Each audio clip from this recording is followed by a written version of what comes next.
good, y'all? It's your boy DJ Phanatic at soundsforproducers.com. I'm like super excited for this video. If you haven't subbed, make sure you click the sub button. I got my boy, really cool guy. I've been thinking about this intro actually for a long time, and hopefully I don't mess it up. I'm gonna do you some justice.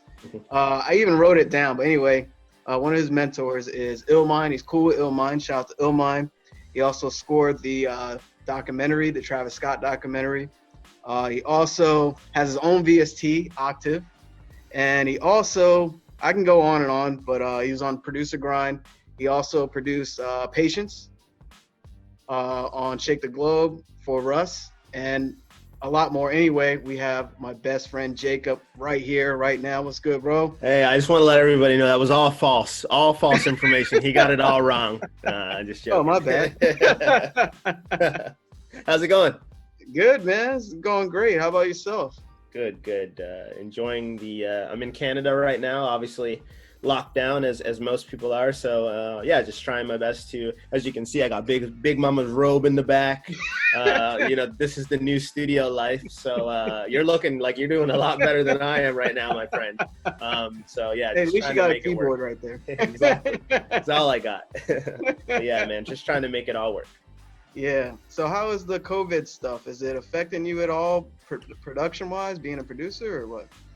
I mean, yes and no. I think the biggest, so there's two parts, and one of the parts is that you mentioned I've released a VST in the last couple months.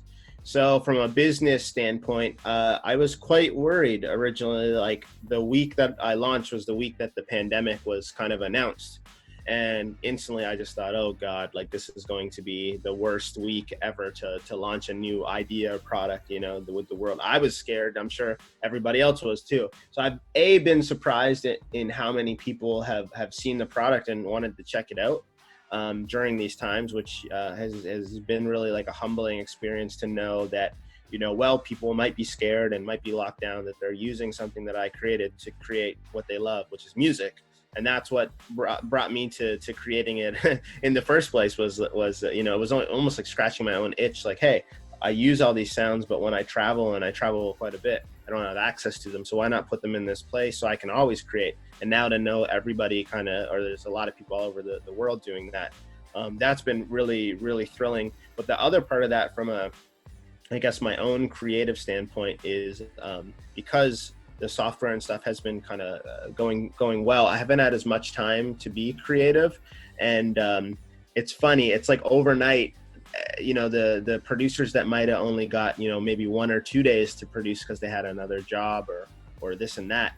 They're all in, and so overnight it felt like, especially for the first couple of weeks, that like everyone was doing these lives, content was being produced, and I'm over here like I don't even have time to to catch up. So honestly, and I'm sure some other producers might have felt this at first, I felt like kind of like, oh God, I'm missing out on something here. Especially when all the beat battles, like, Hit Boy versus Boy Wonder and all that stuff was happening, I was like, right, man, everybody's turning to Instagram Live. Like, what am I going to do? I almost felt like kind of scared in that sense. But, now a couple months in, we've gotten into this flow.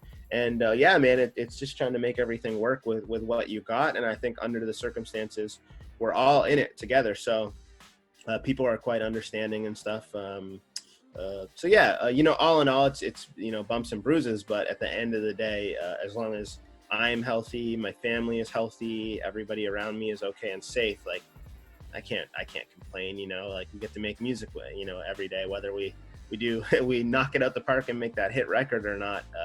That's subjective, and the bigger point is, if you're happy and you're safe and your family's good too, you can't really complain. So.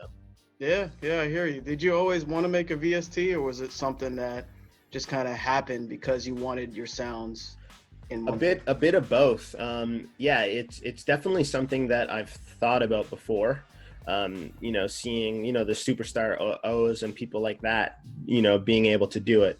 It's definitely always one of those things, though, and I'm sure for most people, even thinking about it right now, it's like, well, how? Where do you even begin? It's this incredibly huge learning curve into, I mean, it's the same as like maybe for the first time learning, like, hey, I want to learn how to make beats, and you open up FL Studio or Logic or something, and you're like, what? What I mean? It can be overwhelming and stuff. So Yeah, I guess to your question there, it definitely was something that I had thought about before, and then eventually it just kind of got to this point where like, why can't I? I guess I had kind of let that belief of like, hey, maybe I couldn't do it, or I'm not the right person, or I don't have the following, or whatever. And then eventually I kind of got in my mind, I was like, you know what? Even if nobody likes this thing, I know I'll use it. And so the investment of the time, energy, money, and etc. will all be worth it, even for my own personal, benefit, just for creating. Because like I said, I was traveling quite a bit, and I didn't have access to all the synthesizers and stuff when I was going around. So it kind of scratched my own itch, and then I guess luckily for me, I found this kind of niche of individuals who also really wanted to hear some of those same synth sounds, and were interested in purchasing it and checking it out and stuff. So yeah, it's been great all around. Yeah, that's awesome. Yeah, I remember hitting you up and saying, congratulating you on the release, and it was cool to see the success of the launch and for you to do something totally different. Yeah, well, go ahead. I was gonna say it's one of those things too. It's like, well, it was funny. Like me and you, a backstory to how we met. We met through the MIDI Money Mastermind, which happened in where was that? Tennessee? Yeah, Nashville. Yeah, Nashville in what was it, January, February? February beginning. Yeah, beginning of February, and that's right when I kind of had this idea. So yeah, it's been cool to see some of those individuals that I got to connect with in that group, because we're all also interested in funnels and marketing, and as producers also being entrepreneurs and business owners, and especially as Black men too, which I think is really important. So it's been interesting to be able to have something that seems like it's working and stuff like that. And now I'm at a place where I'm like, okay, how can I help pass along some of that knowledge and stuff? Because, before I went to that mastermind and stuff, I had spent 2 years, trying to do multiple of these kind of ideas and haven't been able to make it work, Mm-hmm. So, and that's all part of this process of like, you fail, and then you dust yourself off, and you just got to keep it going, So, yeah, I kind of got off topic there, but No, it's all good. I'm Yeah. glad you actually discussed how we met, because I Yeah. forgot to say it. So yeah, Yeah, thanks for covering that. Can we make sure we get a link to your Octave in the description or wherever? Yeah, That for way, sure. yeah, that way people can get your. Yeah. What we can do is we'll get them. I mean, it's straightforward. If you just go to octavevst.com/light, you can go get the light version of Octave, which is like, because Octave, it is a VST, but as the bonuses and stuff, it comes with samples, a drum kit, a MIDI kit, a bunch of bonuses. So you can get access to some of that stuff. But maybe what we can do is maybe one lucky individual from watching this video will have a chance to win a free copy. So I don't know what you want to do there. Maybe a certain, I don't know how we'll do it. I'll let you figure it out. But maybe whoever is watching this, you have to type. I don't know. We'll pick a number, and we'll me and you behind the scenes we'll do a little raffle or something, and someone can get their hands on it. I'm happy to do that. Hey, appreciate that. There you go.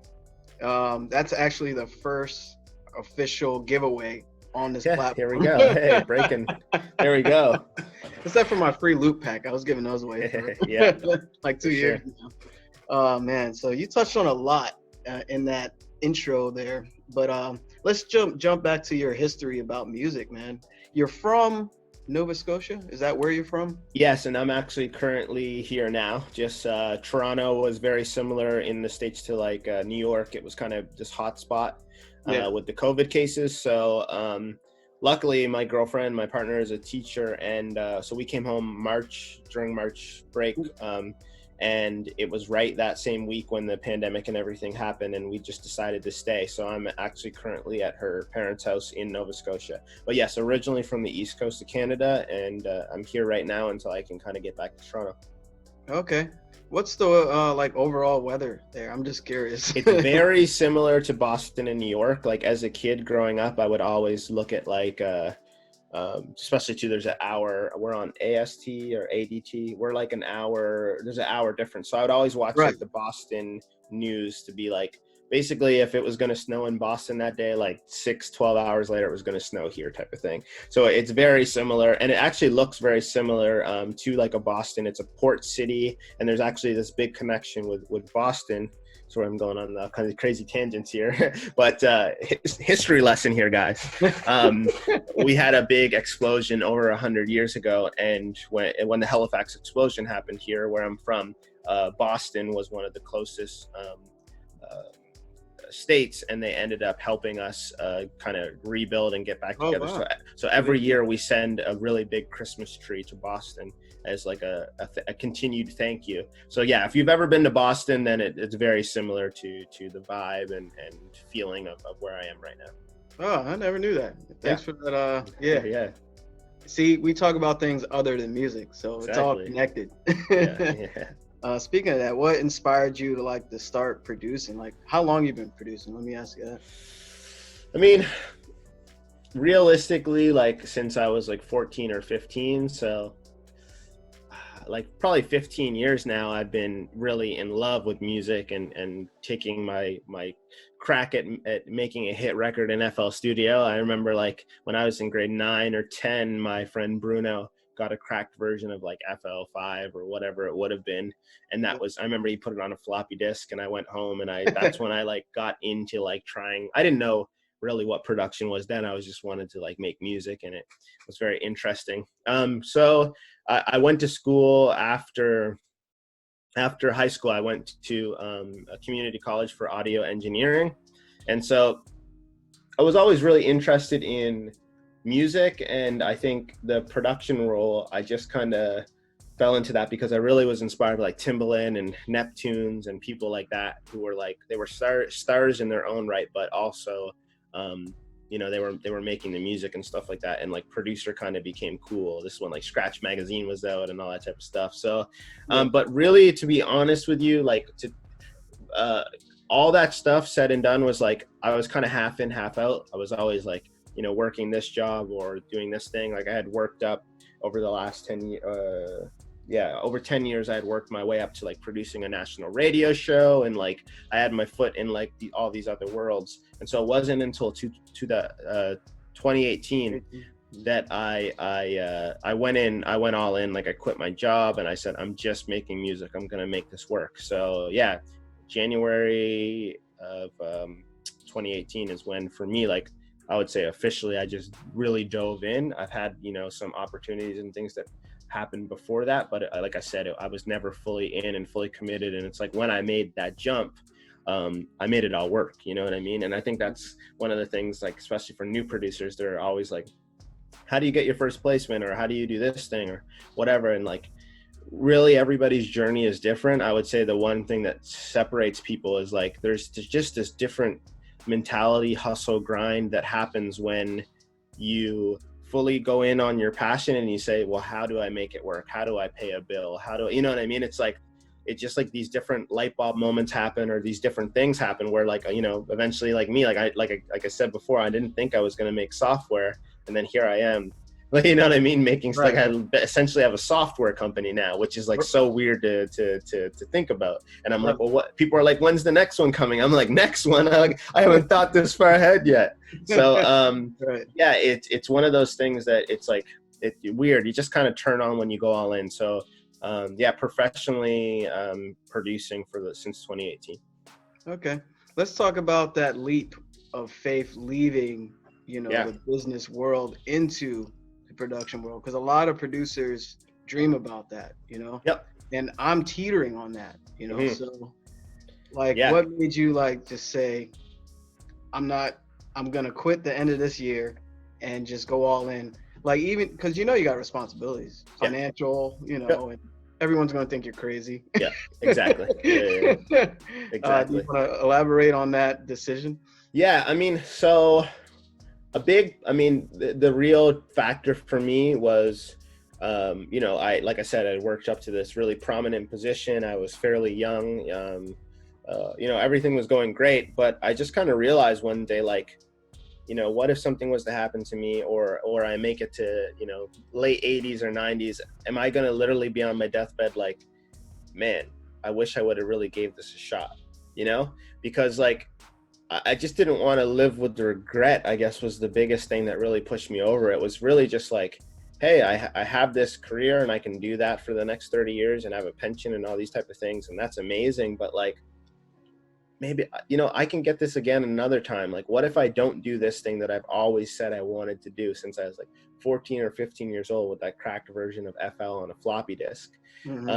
So really from there was no right time, and I still don't think there necessarily is a right time for anyone. With that being said, I saved up for, you know, X amount of months. Like I had enough money in the bank that I could have survived for, I think like half a year is kind of Oh, how that's I, good. you know, so I had saved, I'd done all the things I needed to do in advance. So I wasn't just like jumping off the deep end with nothing. And then Yeah. also before that too, again, like, you know, over the last couple of years before that, I had made connections and stuff like that. So I knew that once I reached out to all those people and I said, hey, I'm fully committed, is there, you know, that opportunities and stuff would come my way. And it took a couple months, but eventually it starts happening, and then one thing turns into the next and it starts snowballing. And I think the biggest thing that I realized in all this, you'll never know until you do it, but like there's this passion that we have when we make music and we create and stuff. And then there's this whole other passion that happens when like, when you're doing it full time. It's this feeling like a 12 or 14 hour day doesn't feel anything like a 12 or 14 hour day at your old job. It's just this energy and this feeling that like, I really think when you go all in on something you actually love, it will work out because you're willing to do all the crap and extra stuff that you wouldn't have wanted to do at that job for some boss that you don't really care about. But when it's you and it's your own thing, you're willing to deal with all the like minute small details and put in all that extra hard energy and work. And you know, that's what probably led me to even meeting you, is like when I quit that job in 2018, I was like, well, how do I do this? And the first thing I found was BeatStars. And then I started watching videos of people selling beats on BeatStars. Then I found Gabe, and then I found funnels, and then I found marketing. And it's like a bit like I didn't know of any of that stuff. And if I wouldn't have made that leap, I probably still at this point wouldn't know. You know what I mean? So yeah, I really don't know. I don't know if there's a right way to do it or a right time. I would say if it's in your gut, like trust your gut, and then B, obviously do the smartest things when it comes to maybe saving or having like, you know, talking. Obviously I had to talk to my girlfriend a lot about like, you know, if things didn't work out, could we do this, or what might be a plan? Like I did have like a plan B in the back of my head. I know people say like, oh, you don't dive in, don't have a plan B, but like, I'm not an idiot. You know what I mean? Like I didn't want to like ruin my life. You know what I mean? It's like, yeah, and your relationship. Exactly. And I think that's what probably scares most people before making that jump, is that they think they're going to totally fail. But I will say, if you love what you're going after, you won't fail. And even if you did like fail in the terms of like you couldn't necessarily make it work out, like at least you get to say you tried. I think that's the biggest thing that anybody really needs to realize when it even comes to production and stuff. It's like, you can sit in here every day and you can make a million trillion beats, and like sometimes they'll go places and sometimes they won't. It's really a 50-50 shot. It's a gamble, but at least you're in an opportunity where you have this chance to try. And there's a lot of individuals in this world that don't have the means or the internet, the connectivity, all these things that we have as people currently living in North America, and you know what I mean? So we have to even like look at that as like, at least we have a chance. A lot of people didn't have a chance. 100 years ago, me and you would not have a chance. Oh yeah. You know, so it's just like, you got to be happy to at least have a chance. And I think that will help soften some of those blows when you do fail, because ultimately I fail every day. You know, me and my girlfriend were just talking about this the other day, but we were just talking about how probably 80%, you know, the 80-20 rule. I was just thinking about this, but 80% of my days are just like failures. You know what I mean? And it's the other 20% where you get those small wins that keep you energized and keep you going. But like, I haven't met a single like successful person or whatever that like sees success every day. It's multiple failures. The only reason they see success is because after 80 times of failing, they finally get that one successful moment, and everyone's like, "Oh, you finally made," you know what I mean? It's like they were able to stick with it. And I think sticking with it really comes from loving what you do, you know? So. Yeah, I'm glad you brought that up. I was thinking about, in another interview I had, we talked about failure and success. and a lot of people see failure as a bad thing. Mhm. I mean, you don't make money, people don't like a certain thing, it seems like a failure, but I like to look at failure as a small step to success. Yeah. It's kind of like you said, you fail until you succeed. So Yeah. Yeah. It's all part of growth for sure. yeah, and you mentioned Timberland earlier, that he was an inspiration to you. And it's funny, I actually have an Ensoniq ASR 10 right now. Wow. I don't know if you can see it on my rack right there. Yeah. That's the rack mount above the red. Yeah. But that's the that was my first piece of equipment I bought when I first started producing. It was $1,300 way back. Yeah. And it's sad because it just sits there now. What, did you get that because of Timbaland? Yeah, I wanted, because that was his first piece of equipment. Yeah. And I was obviously inspired by him, and he had the piano version. Yeah. That one cost a little more, I believe. So I bought it. Did you ever see the Open Labs? Did you ever see the Timbaland Open Labs? This happened in maybe 2004 or 6, somewhere around there, that he created his own like synthesizer basically with Open Labs concept, him and Little John. You ever see that? No. Oh man, and this was right around the time when like Nelly, he's doing this stuff with Nelly Furtado, Justin Timberlake, this kind of trance pop, but still like hip hop sounds. Right, and right. I remember, I think it was like $10,000 or $12,000 to get your hands on one of these. I wanted one. Like this was like, it's hardware. It's yeah, I don't even know what it is, man. I think it lasted for like a year or two. It literally looks like a computer and a MIDI controller all in one. It's like huge. like I don't, and I have no clue if it has like his special sounds or what it does, but like it was one of those things. I wanted that Timbaland Open Labs synthesizer more than anything as a kid, man. It sounds familiar. I'm gonna Google it later. Yeah. Yeah. That's crazy. You also mentioned when you first got that cracked version of FL Studio back in the day on the floppy disk. Yeah, floppy disk. It's funny to even think about floppy disk. Yeah. You mentioned making a hit. I believe you do have a hit on your hands now, right? You had the Patience. You want to talk about that whole experience? Yeah, for sure. So congrats too, man. Thank you very much. Appreciate that. Yeah, so I'm trying to think where I can start that would be most valuable to somebody listening and watching, and I think it actually connects back to 2018 when I went all in. And one of the things that I did was go to, I think it's something different now, but it was Pass the Aux, which is Illmind was touring, and you could go and you literally he passed the aux to you. You play some music, he gives you advice, and you network and stuff. And it's for like 8 hours or something like that. It's a pretty great event. I think it's something different now. Long story short, in like 2018, I went to his event and had the chance to meet a lot of people in that room that I still kind of chat with today. And then on top of that, actually meet and talk to him.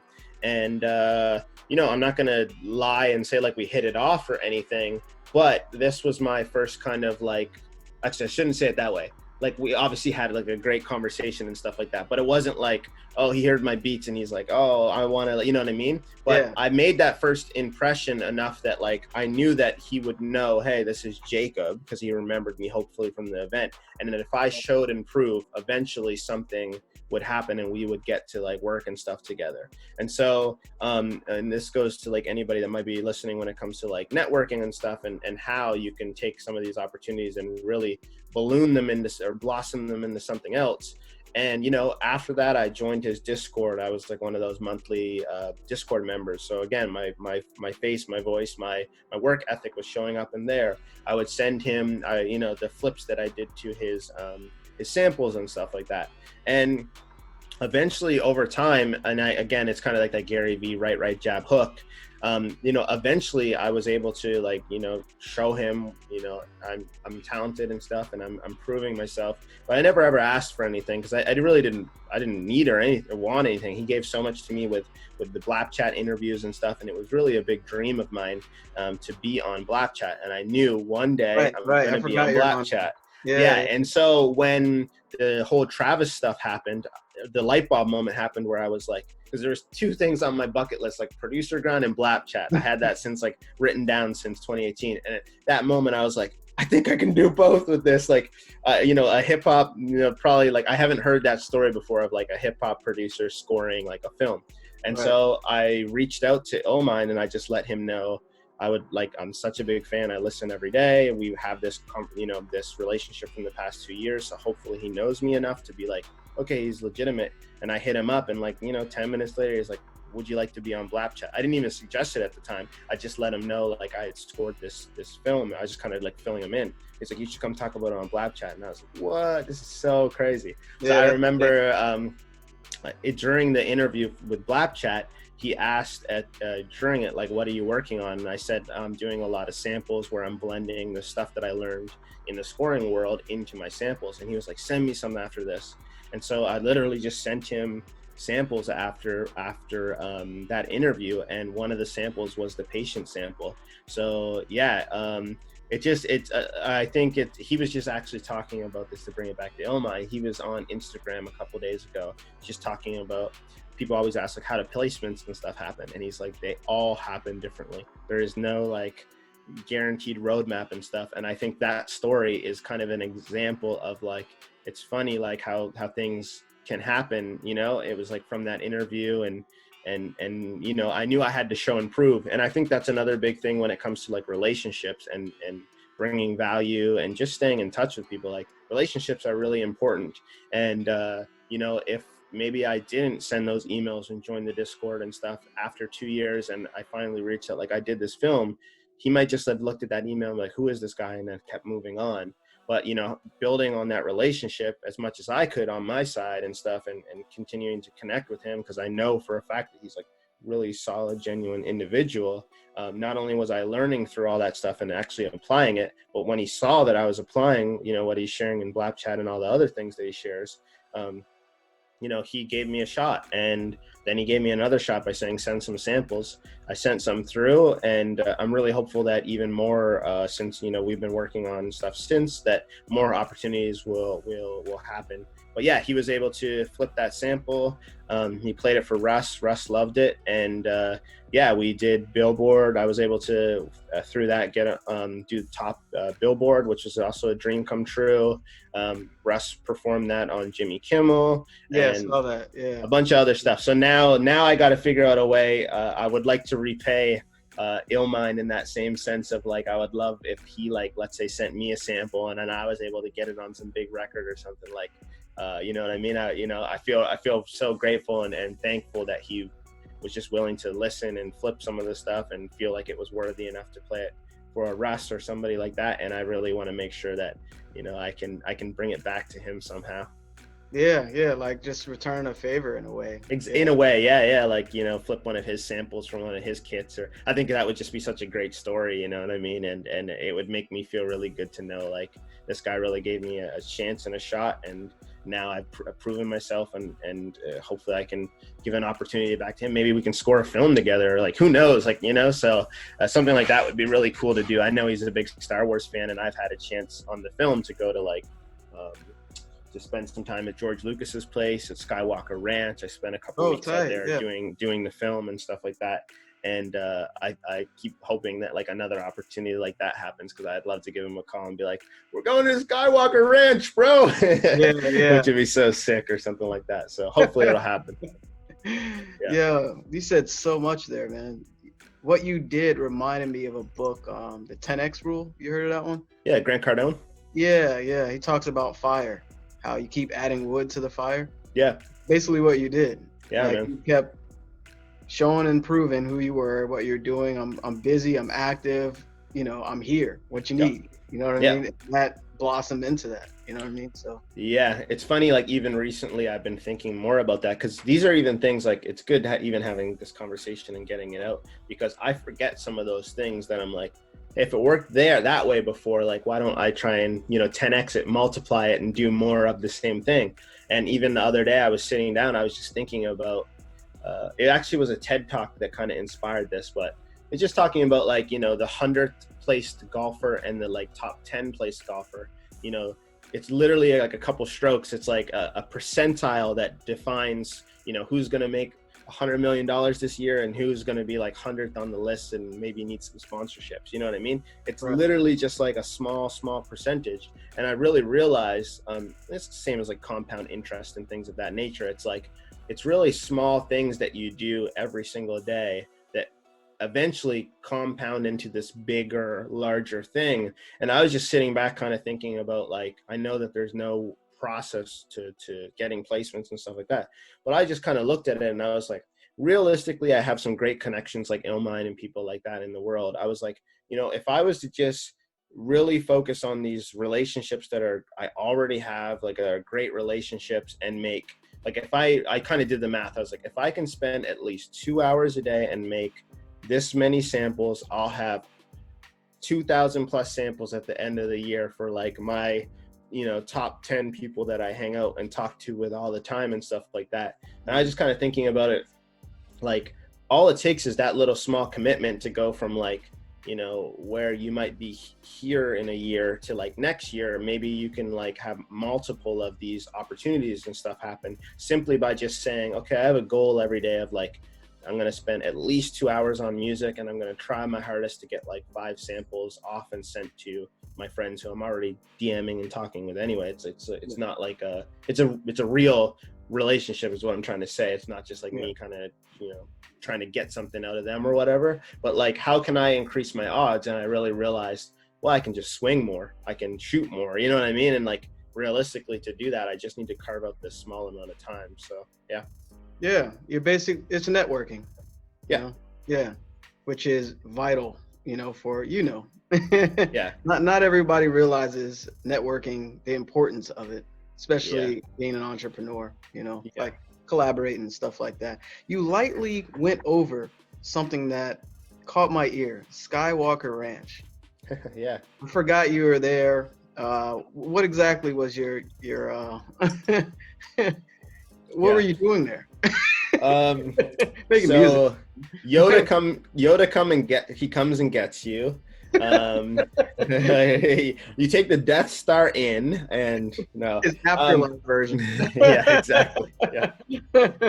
You become a Sith Lord after you're there for a while. No, so Skywalker Ranch is George Lucas's how do I describe this? His sound. So basically, George Lucas, after he made the first Skywalker film, he bought, which was already called Lucas Valley, I'm pretty sure. It's a whole valley in like an hour outside of San Francisco. It's beautiful. It's like, you know, you get there and just there's eagles and deers running around, like nature-wise, like they've done a really good job at preserving the nature and stuff.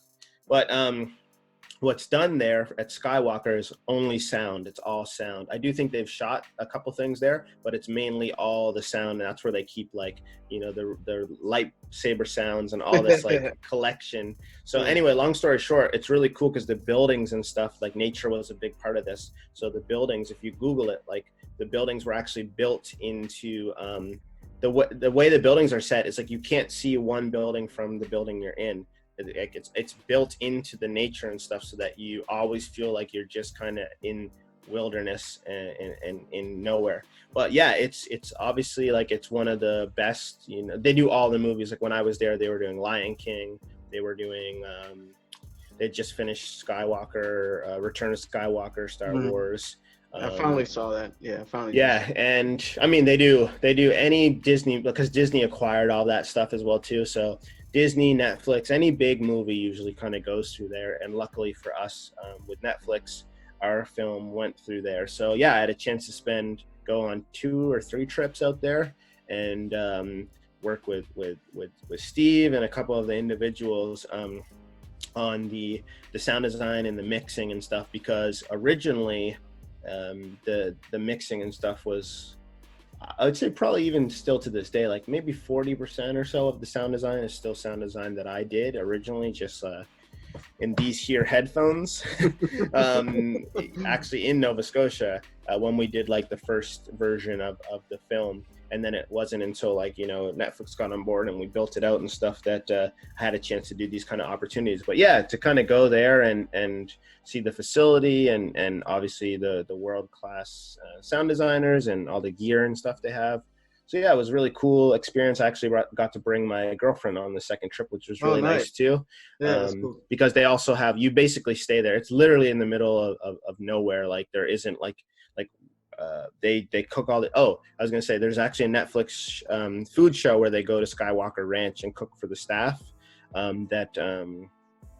forget his name. Anyway, it shows a lot of the, so you can actually see what it looks like. But it's in the middle of nowhere. They have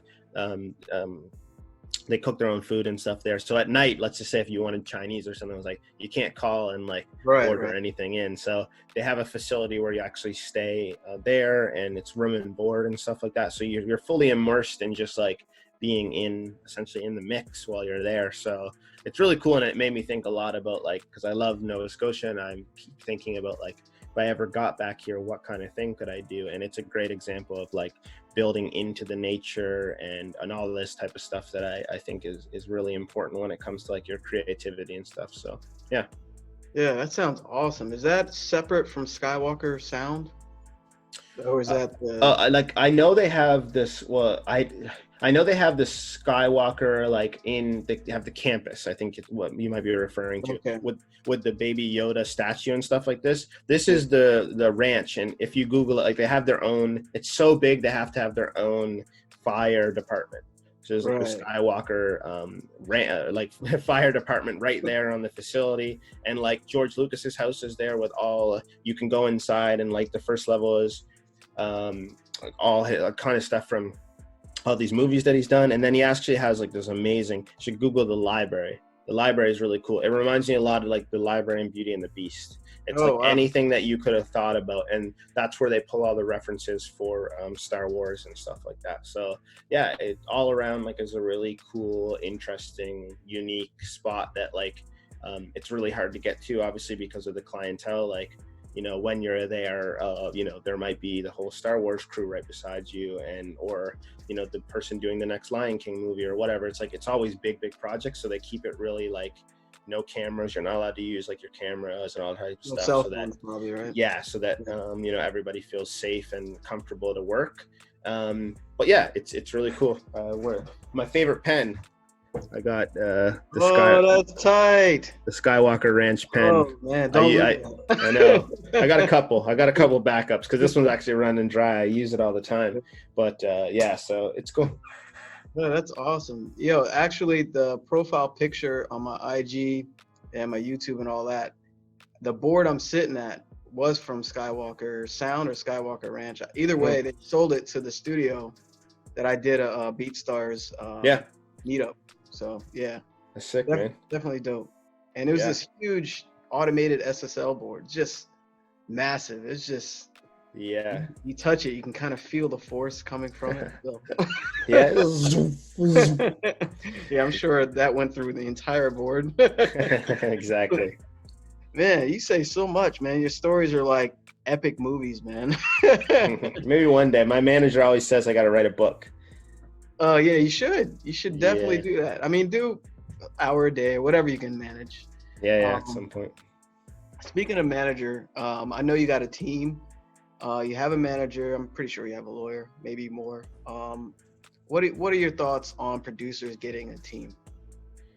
I mean, so I think there's two parts to it. So yeah, as far as my team, it's me and my manager, Mike. I recently did sign, and I do have a lawyer now since the Russ stuff happened. And actually, it's like one of those things where, you know, things start happening, and it's like with the Russ song, she actually heard the Russ song and reached out to me, which I thought was really cool. But anyway, long story short, like there is really no, even like with my you know, Mike, he helps me a lot with like the software stuff. But at the end of the day, and I think having talked to so many people, there really is no, I mean, there's a team, but there really isn't a team. It will always fall on you. And, you know, whether it's from a business owner standpoint or from just being like an artist or a musician. So I think to your point of like, is it important to have a team? Like, yes, it definitely is important to have a team, but know that nobody is going to do anything for you. And even like I have friends, and I won't mention names or whatever, but they're like producing some of these extremely huge big records, and their management, their publisher, all these people aren't even getting them the records. It's still them. They're networking, could be through their YouTube. It's like there's so many, like at the end of the day, what I'm trying to say is like a team. I feel sometimes people fall into this idea that having a team will like make them a superstar, and that can happen because eventually you get stretched too thin, and it's great to have more people around you, but at the end of the day you still got to put in that work every single day. And even sorry, are you frozen there? No, I'm here. Okay. You were just so entranced. I'm listening, man. I thought my dog was gone. No. Yeah, when it comes to a team and stuff like that, having those team members, like I have to do stuff and then I also have to communicate that to them. So as your team grows, as much as you might think that it's going to ease up and take time, it also can include a lot of extra time of phone calls and back and forth with new individuals who are trying to get caught up to what you're doing. So I'm actually in that process now of looking at doing like my first hire and stuff, because I do need some help with the software stuff, because I'm currently just in a position where I'm not having enough time to actually make beats and stuff like, and at the end of the day, that's what I love. And that's what I got into all this to do. And so I need more creative time. And I also think, if I get another placement, obviously that's more eyes to fall back on my samples and drum kits and VSTs or whatever comes next. So yeah, I definitely think as you grow, it is important to find like a really solid manager and eventually a really solid lawyer. Those are probably the two most important bits and pieces. But they're not, again, nobody's going to do anything for you. And even like, the biggest artists that I've talked to have all told me, like, doesn't matter who you have around you, you need to do the things for them to work their magic too. So that's kind of my thought on it. Yeah, totally understand. I just wanted you to say it, like for the viewers and whatnot. Yeah. Sure. Let's jump to the Travis Scott stuff. How did you even get to that opportunity to score that? And what's crazy, I already asked it, but before we get into that, I saw it right before I met you, which was crazy. Like I was on Netflix and it recommended it. It was a recommended viewer on the app on my TV. And I watched it and I was like, yo, I was so late to see it. And the craziest thing, I met you like a few weeks after I saw it for the first time. And I was like, you did that? Oh, that's crazy. So how did you even get into like scoring that documentary?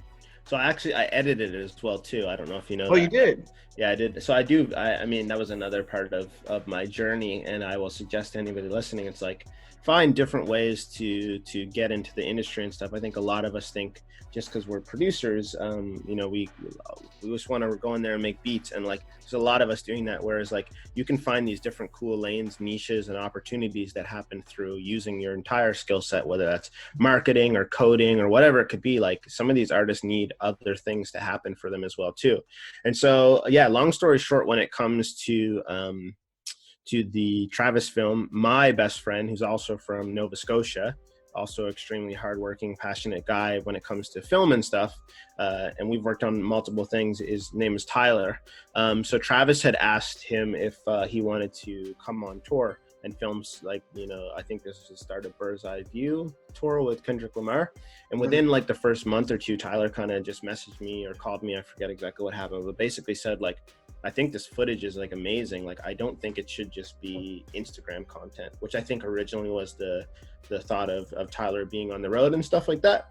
And so, basically, Tyler, myself, and another good friend, Dave, all assembled here in Nova Scotia. I forget how long ago this was now, but obviously probably like a year and a half, a year plus prior to the actual release of the film, and just kind of started putting together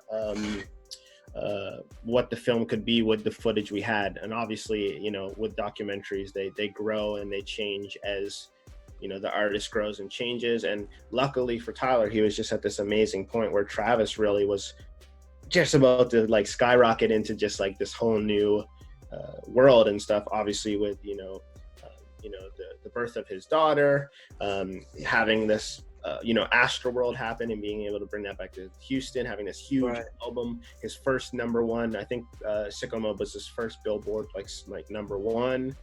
if I'm not mistaken, or broke all these records. I don't know. It was like his first Grammy, his first time doing the Super Bowl. It just was like a lot of firsts. And so it was really cool that Tyler was there for that. And so basically what happened, again, because I love music and stuff like that, when we started putting stuff together, we obviously needed like sound and stuff. So I just kind of gravitated towards doing the sound design and essentially started scoring, not knowing how to score or any of that type of stuff. And then eventually it just kind of, again, snowballed into this thing where Netflix gets involved and all this other stuff happens. And then it's kind of like, well, can you finish the film? And so, that's really how it happened. And like, when it comes to the scoring and stuff, the coolest, or one of the cooler things for me as well too, is like, and you've seen the film, but it's all based around Travis's music, ramping in and ramping out of his songs and using his songs as like the skeleton.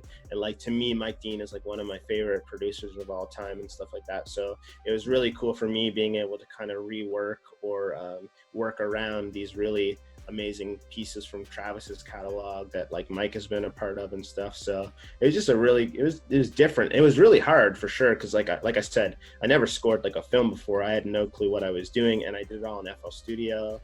And there was a million trillion failures along that way, you know what I mean? And then eventually it gets to a place where like it just gets done. So yeah, I guess it's like a weird way to say it, but I never like thought I would have scored a film. It wasn't something that I was necessarily looking to do. But again, I think for producers, we should always be open to opportunities and stuff, because again, me scoring that allowed me to have that conversation with Illmind, and that was what was able to like fulfill this dream of ending up on the Billboard for me and all these other things. And like, again, it's just like every day you just got to go and just try your all and put in that work, and eventually it'll circle back to the things that you really want to do and the things that you love and stuff like that. So yeah, awesome story, man. Love it. Yeah. Did you who pitched it to Netflix in the beginning stages? Is there someone specific, or? Well, Tyler's the director, so it was Tyler and Travis that brought it to Netflix. Again, I don't even know. I mean, I'd have to ask Tyler if he even thought originally like, oh, this is going to be like a big Netflix production, or what I mean? It's like, it's just funny how like, it starts out as like 5 minutes, and then he films some more, and then it's 15, and it keeps growing and growing. And then eventually you just have so much that you're like, whoa, this could be like a film. And then like new ideas happen and stuff like that. And so, that's just kind of how, I think it was, one of those things where it's just like, you're just doing it. And then eventually you're just like, whoa, we created this thing without, I think, really knowing that that's where it was going to go. You know what I mean? Right. Imagine if it got an Oscar. Yeah, well, the craziest thing is I think they might have applied for some like Emmys and stuff like that. And so, I mean, we wouldn't know about that probably, I think in June sometime, but it would be, you're right. It would be really cool to like get like a nomination or something like that. I was really hoping we would have got, because the Grammys also have a category for Best Musical Documentary. I really hoped we would have got that this past time, but we didn't get that. But yeah, there's still Emmys that were available for and some other stuff. So yeah, maybe a award will come from it. It's not something that not anything that I would have ever had on my like bucket list or dream list, but if Oscar or Emmy something comes, I'd be happy. Yeah, man. Hey, I got my finger crossed. Who knows? Yeah. Hey, did you get a plaque for the patients? So yeah, I haven't submitted. So yeah, that's another thing. So you actually have to submit to a company to get like your awards and plaques and stuff like that. So I haven't had a chance to do that, to get like the Billboard and all that type of stuff. And then I'm also waiting, like I know obviously with his singles and the new deluxe that he just put out, it's going to ramp up the sales. And I think at some point here, they'll announce like, oh, it's a platinum record or whatever. And then I'll be able to get one of the like nice big with the Billboard and the like RIAA certified. And so I'm hopeful that all that stuff will happen. I'm sure it will in the next coming months. And then I'll submit then and get like real one, because I think they're expensive too. I think they're like 800 or $1,000 or something. So I want to make sure that when I get it, it's like, I don't want to get the gold one now or something, and then like the platinum one comes a month later, and I'm like, $800, man. Exactly. So but yeah, man, You can put it right next to the robe behind you. Exactly. I think that's where it deserves to go. Maybe we'll get rid of the robe. I was gonna ask you, you did something for the weekend, I think. Was it for Apple? Yeah, I did a documentary for the weekend with my friend Dylan and director Joaquin. Yeah, so that was like one of the first. That was like one of the first introductory things to me when I left that job, and I went in all on the music, and I reached back out to the contacts I had. I think, when did Coachella happen? A month or two into that. They asked me if I would come and again edit this mini documentary that they were doing for the weekend around his fifth album. I forget the name of the one that he did mainly with Frank Dukes. I'm blanking. Call Out My Name is on there. Anyway, I'm forgetting the name. But yeah, long story short, we did that. And again, in doing that, I gravitated towards the audio, and then that ended up being like, hey, edit for half the day, and the other half the day is like score. Again, expand on these songs and add sound design and all that type of stuff. So it was a 3-part series. I think in total it's about like 30 minutes that we did with Apple Music and EXO and stuff like that. And yeah, another great one because I'm still really close with all of those EXO guys and stuff. And I've had a chance they created House, which is this amazing incubator in Toronto for creatives of all arts, and they bring in speakers and stuff all the time from like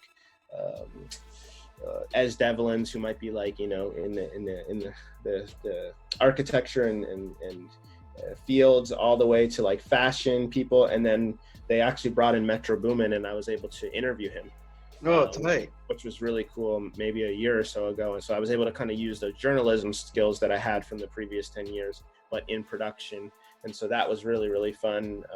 So yeah, again, it's all those things where like, you don't really know at the time, like what relationships you're building and how you're building them, but they lead into these other opportunities and stuff. So yeah, hopefully maybe sometime I can work on a weekend record. That'd be really cool. Yeah, that'd be crazy. Yeah, that'd be like, I really like the new stuff the Weeknd's been doing. That would be cool to do like a pop song, do something out of my world.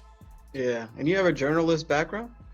Well, I mean, yeah, so yes and no. So I went to school for recording engineering, and when I graduated, I went to CBC, which is the Canadian Broadcast Corporation. It's basically the same as NPR. So it's like funded by the government, but it's very like it's like, you know, one of the journalistic kind of standards in Canada. And I went to work with them on this big SSL up in Studio H and stuff because I had all my creds. And then the CBC cut the budget like 2 months into it. And so after I had done my internship, Don, the boss there, asked me if I'd be interested in learning the radio side. And so, yeah, that's how I got into radio and started as a technician and then master control. And then I started doing news reports and weather, traffic, on-air personality. And then eventually I applied to produce the national morning radio show in Toronto.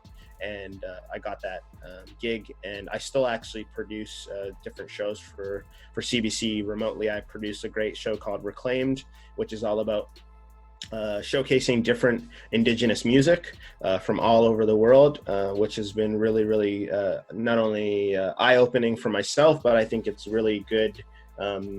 It's a cool way through music to show and break some of those stereotypes and stuff that people have of Indigenous and Native Americans and the music that they should be or can create, you know what I mean? And it's like, no, they're doing EDM, they're doing rap, they're doing all this amazing stuff. So it's really eye-opening, and I hope that it's showing other people how amazing and beautiful the music and this culture can be. So yeah, I do have like a journalist background, which I would love to use more in. I mean, that's why we're chatting. What are we? We're probably like an hour in now. Almost, yeah. I know I'm on the return of this, but I love asking questions and stuff because I love learning. I love reading books. I love just learning more. And when I get to ask those questions, I find it really beneficial for me with my own ideas and stuff like that. So I love picking people's brains and stuff. And I would love to do like, because I used to read, I mentioned it before. Have you ever saw Scratch Magazine? Yeah, I still have them. Yeah. I recently bought back all the the magazines. I was going to call them episodes. I recently bought off somebody on eBay because as a teenager, I used to read them a lot, and I would love to try and figure out a way to do something like that where I can like blend journalism and production, kind of use my skills, but to something that I'm really, really into. And I guess kind of the Metro Boomin thing was the start of that. Anyway, that's a big idea that I don't know how I would have time or be able to achieve, but it would be cool, like if I could do a podcast or something. I don't know. That'd be crazy. I'm down. Whatever you want to do. Yeah, for sure, man. Yeah, no, it's yeah. So. Yeah, great idea. Yeah, I couldn't get rid of those magazines. There's so much in there. I know. What's the craziest thing is, I think it might have been Bismarcky, or I forget what it was. It was, maybe even Funkmaster Flex. I forget who it was. Literally, they put their email address and their mailing address in their article and were like, send me beats. And as a 16-year-old kid, I want to like slap myself because I don't know, like, why didn't I send beats? Why did I send an email? It's like I could have been maybe 10, 15 years ahead of all of this stuff if I just read that. And all of those people, like, they were just openly giving their email addresses, because I'm assuming back in 2000 whatever, like email and stuff wasn't like all spam and stuff. Right. Like, I probably could have got through to somebody. Like, I remember there's that interview with Shamani XL for G-Unit, and like he talks about how they're finding kids on MySpace and send them stuff to this email address, and like at no point did the light bulb ever go off in my head like I should send beats.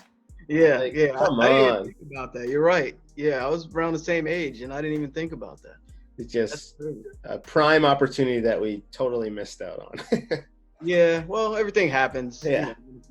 Because I actually think I think for Frank Dukes, like one of his first placements was with the G-Unit 50 Cent stuff. And I think I'm assuming that probably came through Shamani XL. I wouldn't be surprised if we found out that he found his email address through a Scratch magazine or something. Yeah. I almost forgot. Kanye. Didn't you do some work with for Kanye's project or something? Yeah, I mean, that's how all this stuff happened for me. Yeah. So I was there as one of the VHS kids back when like Famous dropped. I helped on the Famous music video, and a bunch of other, the ones with the mannequins. Yeah. So I was there during that time. This was around the Life of Pablo time. So yeah, I was there for a while as one of those VHS kids recording everything. And that's where like, a lot of these relationships and stuff came from. And yeah, it was a really, really interesting time. So you had a big old VHS? Yeah, I'll have to send you some photos. Yeah, I was one of those guys. You're doing like C-roll, like B-roll, C-roll stuff? Yeah, B-roll, C-roll, exactly. Yeah, just recording all the time. Who knows why, but yeah.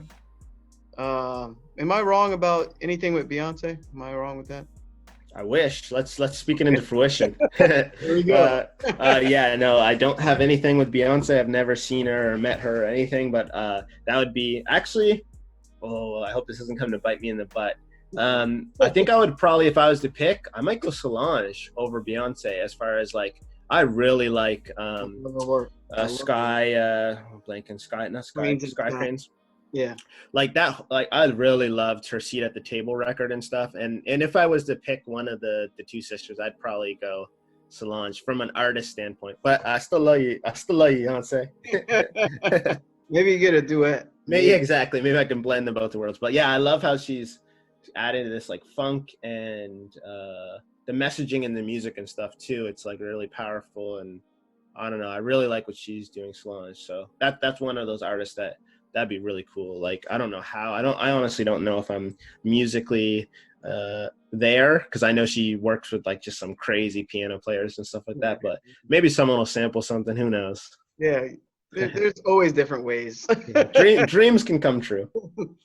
Man, I was gonna ask you. We'll wrap it up. What is on your bucket list? Like, what do you want? Yeah, that's a great one. Production, music-wise or life-wise? Both. Either way. Let's do a mixture of both. Okay. Production-wise, I mean, I have a lot of. Here's my thing, and this might sound egotistical. I don't know, but I just want to know if, since I've been a kid, like I've always felt like I could be one of the top producers. I've always felt that way. I've believed in myself, and I just want to know if I if I can. And what I mean by that, and I think this is all goes back to when I made that switch from the full-time job and stuff, is like, I do think that I can get there. I do think that I just want to know, and it's okay if I don't actually make it, but I want to know that I've given it my all to give it that chance. I'm okay with the fact if maybe the rest placement is the only placement I'll ever get or whatever it is. But when I look at someone like a Frank Dukes or a Boy Wonder or a Pharrell or Timbaland, like, these are people that really, like, they created a sound of a decade, and they came up with artists and stuff like that. And I just really want to know if I can do that too. Like, can I be in the studio and find the next Drake or something and create a sound with them that people are like, you know, the same way, like, I remember, like, we've mentioned it, when I heard Timbaland, like, switch over to do the stuff with Justin Timberlake. I just remember, like, thinking, like, how crazy is this? Like, it's pop, it's like EDM, it's like, he did the same thing with Nelly Furtado. And there's been a lot of people that have, I think at the end of the day, when you mention the greats, whether it's the Quincy Jones all the way up to whoever, Dr. Dre's and stuff, it's usually because they create a sound, and they usually create a sound with an artist. So part of me really wants to know, can I actually do that? So I think my biggest, outside of actually just getting like placements and stuff like that, can I have a song, or can I create a sound or something? And I really don't know if I can do it. I believe in myself and I want to try. And so I think my whole goal here is to just try my hardest, so that, let's just say I am 90 years old and I'm about to go out from COVID 2, part 2 that comes back in 100 years or whatever. Who knows what it'd be? I just want to know that I've given it my all, and I'm okay with, like, again, that 50-50 shot. I'm okay with it, but I want to know that I at least tried. And I think that was that big decision for leaving that job and stuff like that. So yeah, that would be one of my bigger goals, is like, yeah, can I do what some of my favorite producers and stuff have done? So yeah, obviously entwined in that is placements and working with, like, you know, the Drakes and the Weeknds and the people that we've mentioned of the world. Because that would be really fulfilling. But I think there'd also be a part in, like, working with a new artist and finding the next Drake or whoever it might be, that might be even more fulfilling. Outside of that too, I've always wanted to know if I can be an entrepreneur. It's something that I've always thought of as, like, a great skill to have, and something that you know, I've been trying for multiple years. Like I said, you know, all the Gabe's teaching and stuff for 2+ years, like, failing until finally. So I would love to know, like, you know, can I be as successful as an AD or a Gabe? And again, I don't know, but I'm willing to keep trying. And I think I've stumbled upon an area that's niche that I didn't know I was going to get into, which is software. And again, to think that really, when I break this down, it's like I'm creating a software company if I want to create multiple hardwares and work with developers and coders and tech. So it's not something I ever thought I would get into. But again, like, I want to see, like, why can't I become the next Splice or Archery or something? Like, maybe I can. I want to know. And again, I'm okay with crashing and failing and stuff, but at least I'll know at the end that I gave this a shot. So yeah, and then outside of that, I want to win the lottery. I want to have $1 million home. I want to I mean, I can list them all off, my friend. No, if knowing that I can actually be the producer I've always thought that I could be, and knowing can I actually be the business man or entrepreneur that I always thought I could be too. So yeah, awesome, man. I have total faith. I feel the energy. You got it, bro. I know you got it. Man, oh well, any advice to the producer world or any other entrepreneurs out there you'd like to share for them before we wrap it up? Oh, and before you answer that, there's going to be a link for your octave, and also we're reminding y'all, we're going to choose a random. After this, we'll pick a number or something like that, or we'll figure it out. But yeah, if you want to be entered in the contest, you have to post, because this will go on YouTube, right? Yep. So maybe what we can do is, after this is all done, you have to write octave below the video, and we'll pick one of those lucky people that's willing to either that, or you just have to comment. You have to comment on the video. We want some engagement and stuff, whether it's something that you loved from this video that we might have shared today or something like that. Comment below, and in a week or two, we'll go back and pick one of those lucky individuals who commented and shared their thoughts. Yeah. There you go. And also got a free loot pack in the description and a free month of BeatStars, the pro account. So make sure you check that out in the description as well. So yeah, any advice to the young entrepreneurs out there that, you know, are starting out or kind of not as fearless as you? Quit while you're ahead, guys. Pack it up. Pack it up. Don't buy all this stuff. Fearless. I haven't heard anybody call me that before. I don't know if it's totally true, and yeah, I definitely don't think I'm fearless. But I will say the one thing that has gotten me to where I am, and if you for some reason see that as like a place that you also want to get to, is just keep trying. I think with all of these things that I mentioned today, I don't have a roadmap. Your favorite producer, wherever they are, doesn't have a roadmap. I think the biggest factor in getting anything done in life, whether that's through entrepreneurship, your relationship wise, whatever it is, you just have to try. You just have to try. Outside of that, it's always a 50-50 chance, because tomorrow I could leave this interview and get hit by a car. Like, I don't know what my future has to hold. I think the only thing that I can do with the time that I'm given is try, and specifically try at something you actually love and you want to do. If you love boom bap records, make boom bap records. Like, don't switch to trap. If you want to be an entrepreneur, don't try and sell weight loss pills if you don't think that you're into like weight loss. You know what I mean? It's like, do the things that you want to do, because the two things that I can echo is like, if you do what you love, that will give you that extra energy that will allow you to eventually start being successful or having successes happen and getting over those hurdles.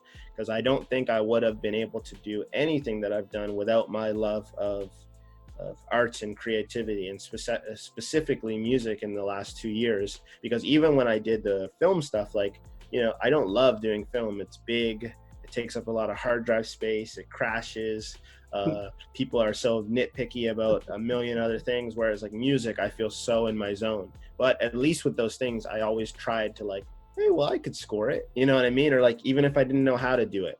And so I think sometimes you got to just figure out how you can maybe find your own lane and your way to enter certain industries. And then when you're there, you know, kind of nudge your music or stuff in there in a non-intrusive way. And so, yeah, if you're out there thinking about doing any of this, it's definitely possible.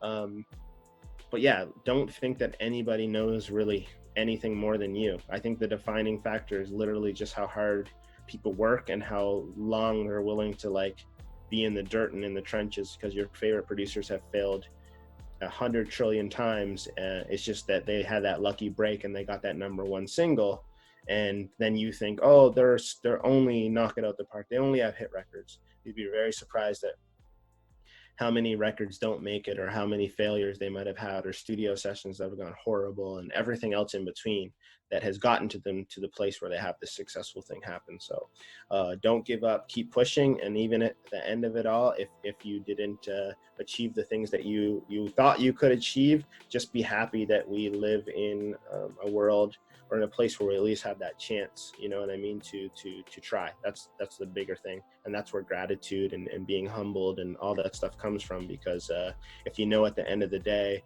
realistically, we're way better off than our grandparents or other individuals were, especially if you're a person of color. And we just have to really be thankful that right now we have a chance to try. So why not try, you know? So that's how I see it. There you go, gems. I wish I had some sound effects, man. Maybe yeah. The reggae horn. Yeah. Anyway, make sure you sub, hit the sub button, click the bell as well, so you alert to more new videos. Yo, Jacob, thank you, man, for doing this. Really appreciate you, man. Anytime.